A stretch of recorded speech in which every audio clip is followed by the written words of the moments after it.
Hello সবাইকে, সবাই কেমন আছো? আশা করি খুব ভালো আছো তোমরা তো আমার আগের ভাগে দেখতেই পেলে আমি, মা এবং দিদি মিলে চলে গিয়েছিলাম মধ্যমগ্রামে আমার আরেক দিদির বাড়িতে। তো বিকেলবেলায় আমি, মা, আমার দুই দিদি এবং বোনজি মিলে গিয়েছিলাম ওদের বাড়ি থেকে কিছুটা দূরে অবস্থিত এই মন্দিরটিতে শিব ঠাকুর এবং হনুমান ঠাকুর দুজনেরই আলাদা আলাদা মন্দির ছিল। ঠাকুর দর্শন তো আমরা করতে পেরেছিলাম, কিন্তু ভিডিও তোলা, ফটো তোলা এগুলো নিষিদ্ধ ছিল। তার জন্য আমি তোমাদের দেখাতে পারলাম না, কিন্তু বাইরে থেকে মন্দিরটা তোমাদের ঘুরিয়ে দেখানোর চেষ্টা করলাম। মন্দিরটা না সত্যি মনোরম পরিবেশ দ্বারা আবৃত। আর মন্দিরটির পাশে যে পুকুরটা রয়েছে সেখানে না ঝাঁকে ঝাঁকে মাছ ছিল, জানো তো। আর খাওয়ার হিসেবে ওদের মুড়ি দেওয়া হচ্ছিলো, তো খাওয়ার দেখলেই দেখো কত মাছ একসাথে চলে এসেছে, বিভিন্ন রকমের মাছ ছিল। আর পুকুর পাড়ে বসেও আমরা বেশ খানিকটা সময় কাটালাম, দারুণ লাগলো। কখনো যদি মধ্যমগ্রামে আসো তোমরা, তাহলে অবশ্যই মন্দিরটিতে একবার এসো।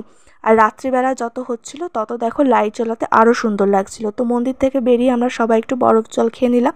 তো এই ছিল আজকের ব্লগটা, টাটা।